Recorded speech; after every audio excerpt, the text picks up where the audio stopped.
से ये तीर उड़ता हुआ रहता है, उन्हीं का नाम सबसे ज्यादा चल रहा है। खैर, मैं आऊंगा पंकज जी, लगातार रिएक्शन का दौर चलेगा। वरिष्ठ पत्रकार भी हमारे साथ जुड़े हुए हैं, दिनेश निगम त्यागी जी हमारे साथ जुड़े हुए हैं। दिनेश जी, जाहिर सी हम जो तस्वीर निकल कर सामने आई उस पर तो हम बात कर ही रहे हैं, लेकिन यहाँ पर बात करना इसलिए भी इम्पोर्टेंट हो जाता है कि जब जब वोट शेयर की बात करने लगते हैं पार्टी के प्रवक्ता, तब ये लगने लगता है कि देखिए सीट कम हुई है इसलिए बढ़े हुए वोट शेयर को गिनवा रहे हैं, पहली बात। और दूसरी बात ये, फैजाबाद, उत्तर प्रदेश का फैजाबाद हार गई बीजेपी। क्या अयोध्या राम मंदिर जनता के बीच उसको सेट करने में नाकामयाब रही, या फिर जनता ने कहा कि देखिए राम मंदिर तो बन गया, अब काम बताइए? अपर्णा, एक तो भाई दिनेश गुप्ता नाम है मेरा, दिनेश निगम त्यागी नहीं है ना? अच्छा सॉरी सर, हमें तो बताइए। दूसरा जो जी दिनेश सर, दूसरा जो आपका सवाल है, देखिए कहीं ना कहीं भारतीय जनता पार्टी से वोटर का मूड पता करने में थोड़ी चूक हुई है। अयोध्या में प्रधानमंत्री जी खुद गए थे, उनका रोड शो भी हुआ था। यदि अयोध्या में मूड समझ में नहीं आ रहा है तो आप सोच सकते हैं कि पूरे उत्तर प्रदेश को आप कैसे समझेंगे। उत्तर प्रदेश में जहां प्रधानमंत्री जी खुद लड़ रहे थे, या उनकी आप जीत का मार्जिन देखेंगे तो ये इस बात की ओर इशारा कर रहा है कि वहां दीवारों पर लिखा हुआ था कि कहीं ना कहीं कि ये जो भारतीय जनता पार्टी के खिलाफ बहुमत आने वाला है, या बहुमत उनके खिलाफ निर्णय आने वाला है। इसे शायद वो ठीक तरह से पढ़ नहीं पाए लोग कि ये जो माहौल है, ये माहौल कहीं ना कहीं जो है समाजवादी पार्टी और इंडिया गठबंधन की ओर जा रहा है। अन्यथा कोई ना कोई कवायद वो निश्चित तौर पर वहां करते। जो दूसरे राज्य हैं दक्षिण के, जहां दक्षिण के राज्यों में भी आप देखिए ना कि आंध्र प्रदेश में उनको क्या 3 सीट के करीब मिली है, और बाकी जो दूसरे हैं कर्नाटक में पहले भी 19 में भी आप देखिए कि नतीजे बहुत अच्छे थे, तो कर्नाटक के 19 के हिसाब से भी वो भारतीय जनता पार्टी को लगता है कि परफॉर्मेंस ठीक है। लेकिन जो और जो राज्य है, बंगाल में उनकी सीटें कम हुई, महाराष्ट्र में सीटें कम हुई। महाराष्ट्र में तो उस फॉर्मूले को रिजेक्ट कर दिया ना वोटर ने, जो आपने वहां के राजनीतिक दलों को तोड़ा था, एनसीपी को तोड़ा था, शिवसेना को तोड़ा था। तो ये जो जिस तरह के मैंडेट आया है वो कई इशारे करता है। यदि आप सबसे बड़े राजनीतिक दल हैं, आपके पास ये कह सकते हैं ना जो सरकार बनाने का बहुमत नहीं है, जो सरकार आपने अपने दम पर पिछली बार बनाई थी, जिसमें जनता ने आपका पूरा चुनाव लड़ा था और जनता ने पूरा सपोर्ट किया था, आज कहीं ना कहीं जनता का सपोर्ट कुछ कम हुआ है। इसकी यही कारण है कि आपकी सीटें भी कम हुई हैं और आप अपने दम पर सरकार नहीं बना रहे। अब आपकी गठबंधन मजबूरी है और देश में फिर 10 साल बाद गठबंधन की राजनीति लौट रही है। 10 साल बाद गठबंधन की राजनीति। संजय राणा साहब भी हमारे साथ बने हुए नजर आ रहे होंगे आपको। संजय राणा साहब, ये बात ठीक है, एनडीए मेजॉरिटी के करीब भी है, मतलब ये एक क्या कहें कि लगभग सरकार बनाने की तैयारी है, एक मजबूत सरकार की सेहत। मैं जब भी ये जिक्र कर रहा हूं ना कि सरकार की सेहत पर कोई असर नहीं, पता नहीं नीतीश कुमार का चेहरा क्यों मेरे सामने आ रहा है, ये थोड़ा सा प्लीज संजय सर। देखिए, ऐसा है कि जब नीतीश जी की बात करते हैं तो क्या पूरे देश को कहीं ना कहीं एक संचय है और एक प्रश्न चिन्ह उनके दिमाग में लगा हुआ है। प्रश्न चिन्ह हमारे दिमाग में 2 बजे के बाद से लगा हुआ है। हम तो तकरीबन 8 बज गए हैं, हम दोपहर 2 बजे से बैठे हुए यही सोच रहे हैं कब क्या होने वाला है, क्योंकि उनका जो राजनीतिक सफर है वो राजनीति देखते हुए कहना बड़ा मुश्किल है। लेकिन हाँ, बीजेपी एक नरेंद्र मोदी जी और बीजेपी ऐसी पहली, देश की आज़ादी के बाद ऐसी पहली पार्टी बनी है, और कह सकते हैं ऐसे पहले प्रधानमंत्री बने हैं जिनको इलेक्टेड प्रधानमंत्री बने हैं, जो तीसरी बार हो सकता है जाके शपथ ग्रहण करें और तीसरी बार अपनी गवर्नमेंट बनाए। नो डाउट ये गठबंधन की सरकार होगी, इसमें हो सकता है इनको कई जगह पे कंप्रोमाइज करना पड़े, लेकिन ठीक है, कहीं ना कहीं त्रुटियां हुई हैं भारतीय जनता पार्टी, स्पेशली उत्तर प्रदेश की हम बात करें तो उत्तर प्रदेश में, और अयोध्या की बात करें जहां से अयोध्या से अगर हम भारतीय जनता पार्टी अगर हार जाती है तो सबके लिए बड़ा ही प्रश्न चिन्ह उठ जाता है कि भाई क्यों, कैसे, काहे। तो ये देखिए, कहीं ना कहीं उत्तर प्रदेश की अगर चर्चा की जाए तो मैं दोपहर में बोला था और मैं बोलता रहा हूं कि देखिए, मोदी जी एक अकेले व्यक्ति के कंधे पे आप पूरा चुनाव नहीं डाल सकते। एक व्यक्ति के कंधे पे सब कुछ डाल करके सोचे कि आप वही काम करेंगे और आप घर में बैठेंगे तो काम नहीं चलेगा। चाहे वो पार्टी के कार्यकर्ता, तो मैं नहीं बोलूंगा, लेकिन पार्टी के लीडरान हैं उत्तर प्रदेश के, वो कहीं ना कहीं मतलब अपने आप को या तो प्रधानमंत्री से ऊपर समझ लिए थे या सोच लिए तो कभी हारेंगे ही नहीं हारेंगे। तो ये कहीं ना कहीं जनता का जो गुस्सा था, आक्रोश था उनके प्रति, वो निकला है, और जहाँ बहुत ज्यादा आक्रोश था, तो जिसको कहीं ना कहीं हो सकता है भारतीय जनता पार्टी पढ़ने में चूक कर गई। और दूसरी कैंडिडेट का जो सिलेक्शन हुआ उसमें भी लगता है कहीं ना कहीं लोगों के दिमाग में कुछ ना कुछ था। तीसरा मुझे ऐसा लगता है कि जातिगरण समीकरण, देखिए कहीं ना कहीं कुछ जातियों को, देखिए आप किसी एक व्यक्ति को बोल दीजिए, किसी को एक आदमी या एक समूह को बोल सकते हैं, लेकिन पूरे अगर जात पे अगर प्रश्न चिन्ह उठता है तो कहीं ना कहीं संजय सर, इसमें जो आपने पॉइंट्स गिनवाए हैं इसमें एक और पॉइंट मैं ऐड करना चाहूंगी अपने लेवल पर, ये चीज ये कि कहीं ना कहीं इस बार जो है कांग्रेस ने जो बड़ा दिल दिखाते हुए गठबंधन धर्म को आगे रखा है, अड़ियल रवैये को कम किया है। जैसे हमने मध्य प्रदेश विधानसभा चुनाव में देखा था, कमलनाथ ने कहा था कौन अखिलेश अखिलेश, लेकिन इस बार यूपी की बात हो, और अभी हमने राहुल गांधी को थोड़ी देर पहले सुना तो उन्होंने कहा कि हम गठबंधन में हैं, गठबंधन का हिस्सा है, तो बाकी साथियों से भी बात करेंगे। तो ये जो पॉलिटिकल मैच्योरिटी दिखाई है कहीं ना कहीं, उससे भी जमीन पर कोऑर्डिनेशन जो कार्यकर्ताओं के बीच बना, उसकी वजह से ही उत्तर प्रदेश में तस्वीर आज फलीभूत हो पाई है। बिल्कुल पढ़ना, देखिए ऐसा है कि प्रधानमंत्री जी का वक्तव्य देख लीजिए, बड़े लीडरान की मैं बात कर रहा हूं, चाहे योगी जी हो, चाहे होम मिनिस्टर हो, या कोई बड़े लीडर की बात कर रहा हूं जो भारतीय जनता पार्टी के, उनके अंदर या राहुल गांधी जी के अंदर एक सौम्यता है, एक सब एक जमीन से जुड़ा हुए लोग जो होते हैं। मैं राहुल गांधी को जमीन से जुड़ा नहीं मानता, बाकी लोग तो हैं और वो बातों को समझते हैं। करीब 6000 किलोमीटर चल के जुड़ गए हो।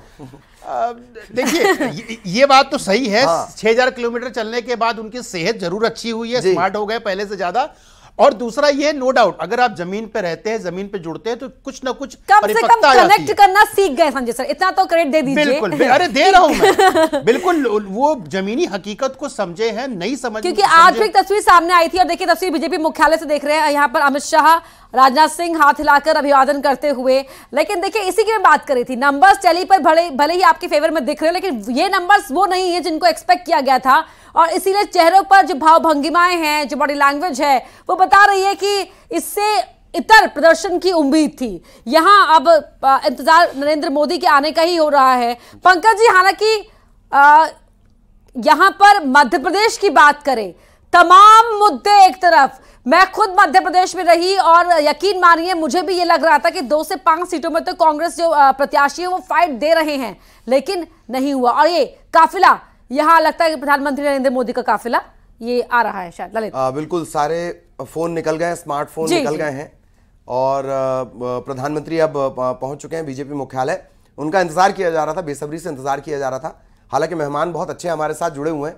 सवाल उनसे यह भी पूछना था कि अगर प्रधानमंत्री अपने कंधे पर सारा बोझ नहीं रखते अपने सांसदों की एंटी इनकम्बेंसी का, तो क्या ही तस्वीर होती इस टैली की। बिल्कुल बिल्कुल। खैर, अब हम इन तस्वीरों पर, बीजेपी मुख्यालय से सीधी तस्वीरें आ रही हैं इस वक्त, और प्रधानमंत्री पहुंच चुके हैं, सभी उन्हें सुनना चाह रहे हैं। और जैसा कि मैंने कहा कि इस संबोधन पर नजर किस किस की रहेगी, ना सिर्फ यहां मौजूद कार्यकर्ताओं की, प्रधानमंत्री नरेंद्र मोदी संबोधन स्वीकारते हुए V for victory, V for victory की चर्चा भले ही आप करते रहे कि ये नारा दिया गया था, वो नारा दिया गया था, इस नैरेटिव को सेट किया गया था, उस नैरेटिव को सेट किया गया था, पर सवाल तो ये है कि सरकार की सेहत पर फिलहाल एक तीर के अलावा बाकी कहीं कोई संकट है नहीं। ये तस्वीरें जनादेश के बाद की, और अब प्रधानमंत्री मोदी यहां पर पहुंच चुके हैं। इससे पहले आपने देखा राजनाथ सिंह साहब पहुंचे, केंद्रीय गृह मंत्री अमित शाह पहुंचे, जेपी नड्डा पहुंचे, और इंतजार किया जा रहा था प्रधानमंत्री मोदी का। और ऐसा लगता है जो जोश की कमी है, जो भी जो जोश की कमी है वो उनके मंच पर जाते ही पूरी होगी, ये भी तय है।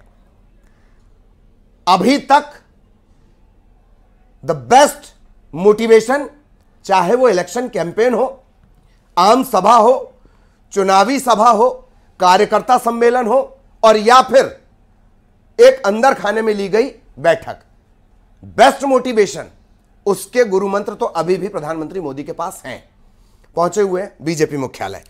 तो हम इस बात का जिक्र करते हैं पढ़ना किस किस की नजर रहेगी जी। सिर्फ बीजेपी की नजर नहीं रहेगी, कांग्रेस की भी नजर रहेगी कि दरअसल आज यहां से निकलकर क्या कुछ आता है। देखिए, और बिल्कुल, और कांग्रेस ने पिछले कुछ चुनावों से अगर गौर करें तो काफ़ी कुछ सीखा भी है। सोशल मीडिया पर एक्टिव होना, किस तरह से मॉनिटरिंग की जाती है, वो सीखा है। मुझे लगता है काफ़ी एक्टिव हुआ है उनका सोशल मीडिया जो टीम भी है, और यहाँ पर कार्यकर्ताओं में जोश भरने की कोशिश भी लगातार जारी है। हम इस बातचीत को आगे बढ़ाते हैं अपने तमाम मेहमानों के साथ ही। पंकज जी, मिशन 29 मध्य प्रदेश में तो जीत ही लिया आपने। कांग्रेस मुक्त मध्य प्रदेश जी, कांग्रेस युक्त भाजपा मध्य प्रदेश में और कांग्रेस मुक्त प्रदेश। पंकज जी,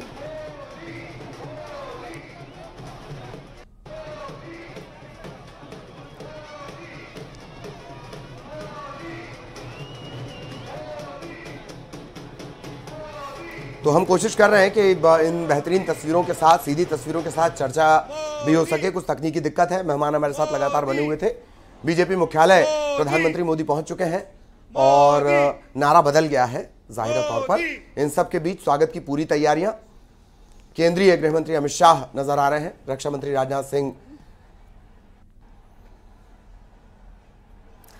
पंकज जी से मेरा सवाल था इसी पूरे दृश्य को लेकर ही, इन तस्वीरों को लेकर ही, कि मध्य प्रदेश में तो 29 की 29 फूलों की माला, जीत की माला पहनाने की बात शिवराज सिंह चौहान ने कही थी, वो कर दिखाया है। पंकज जी, अपर्णा जी। जी पंकज जी, आपकी आवाज आ रही है। देखिए, ये तमाम उन भारतीय जनता पार्टी के देवदुल्लभ कार्यकर्ताओं की मोदी जी के नेतृत्व में एक श्रम की जीत है, और छिंदवाड़ा की सीट और छिंदवाड़ा की विजय भारतीय जनता पार्टी के लिए ऐतिहासिक विजय है। आजादी के बाद सिर्फ एक उपचुनाव में कांग्रेस पार्टी और कमलनाथ जी हारे थे, नहीं तो उसके पहले आपातकाल तक में वो सीट थी जो कांग्रेस पार्टी पूरे देश में हारी, पर छिंदवाड़ा से जीती थी। और आज 1,60,000 मतों के साथ हमारे प्रत्याशी विवेक बंटी साहू ने कांग्रेस पार्टी के कमलनाथ जी या और नकुलनाथ जी दोनों को परास्त किया। और इस चुनाव में मध्य प्रदेश, छत्तीसगढ़ में अपर्णा जी 3 मुख्यमंत्री हारे, पूर्व मुख्यमंत्री भूपेश बघेल चोपड़ा साहब, पूर्व मुख्यमंत्री दिग्विजय सिंह भोपाल से गए और आशिक का जनाजा था, बड़ा धूमधाम से लोगों ने राजगढ़ में निकाला। और कमलनाथ जी 3 कांग्रेस के ex chief minister, Digvijaya Singh तो लगातार 2 बार हारे, भोपाल से हारे थे 3.5-4 लाख से, राजगढ़ जाकर और ज्यादा मतों के अंतर से हारे। तो ऐसी स्थिति कांग्रेस पार्टी की है। और पूरी यही राहुल गांधी जी जिनके शान में कसीदे पढ़ रहे हैं कांग्रेस के नेता, अरे 100 सीटों पे नहीं ला पाए कांग्रेस पार्टी को, 328 पे लड़ी कांग्रेस पार्टी देश भर में, 100 सीटें कांग्रेस पार्टी के पास नहीं है। बताइए, कुल मिलाकर आपने 400 का कम से कम तय तो किया। कुछ बड़े नेता आपके भी हैं जिनके मार्जिन की बात कही जा रही थी, 5 लाख, 8 लाख, 10 लाख रिकॉर्ड बनाने की, वो मार्जिन भी नहीं आ पाया। पंकज जी, कोई खास बात? देखिए ललित जी, हम उस डेमोक्रेसी में जब फर्स्ट पास दी पोस्ट, 1 वोट से भी अटल जी की सरकार गई थी, गिरधर गोमांगो जी के उड़ीसा के सीएम थे, कांग्रेस के सांसद भी थे, तब रूल दूसरा था, तो उन्होंने उसका दुरुपयोग किया, सदुपयोग किया, तो वो जाने, ईश्वर जाने जी। तो ये जो डिफरेंस ना ललित जी, हाँ। इसकी गणना हम आज करेंगे, कल अखबार छपेगा, अगले हफ्ते बात होगी, फिर फाइनल नंबर काउंट होगा। भारतीय जनता पार्टी गठबंधन 290 प्लस, बाकी गठबंधन ठगबंधन जो भी है वो 230 प्लस, इसकी बातचीत की जाएगी। कांग्रेस 100 से नीचे। और ये बहुत दिलचस्प तस्वीर पंकज जी, लौटेंगे आपके पास। मंच पर राजनाथ सिंह कुर्सी पर बैठे, अमित शाह ने कुछ इशारा किया, फिर वो भी बैठ गए, और अब नरेंद्र मोदी, प्रधानमंत्री मोदी के संबोधन का इंतजार हर किसी को है। थोड़ी देर में वो सिलसिला शुरू हो जाएगा। लेकिन ललित की मुस्कुराते समझ गई थी। लेकिन दिनेश जी, मैं आपके पास आ रही हूँ। मैं एक सवाल से भटक गई। सवाल मेरा यही था कि हम भी जब ग्राउंड पर निकले तो हमें भी उम्मीद थी कि 2 से 5 सीटों पर कांग्रेस फाइट दे देगी मध्य प्रदेश के अंदर, लेकिन सुपड़ा ही साफ हो गया। दिनेश जी, हम आप और हमने लगातार इस बारे में चर्चा भी की अपने शोज में कि फाइट नजर आ रही थी ग्राउंड पर।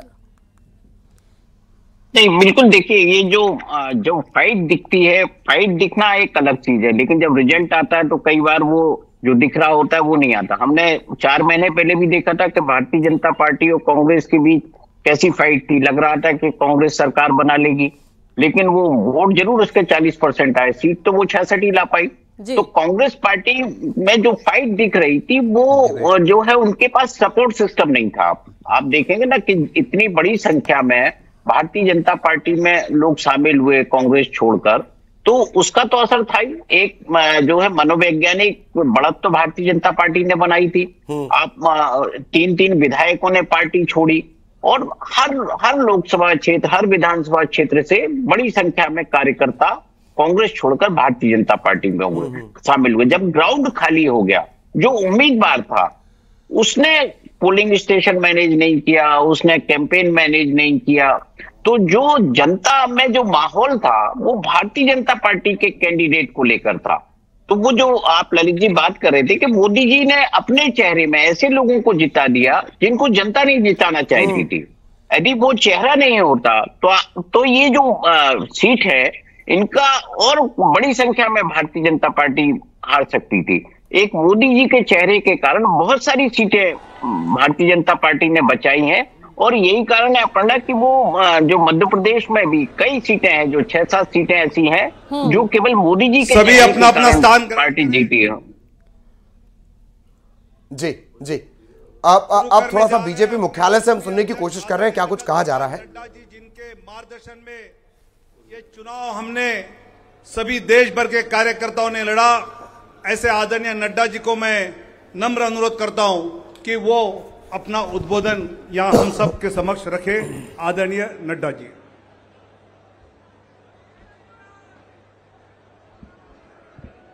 बोलिए भारत माता की, भारत माता की, भारत माता की।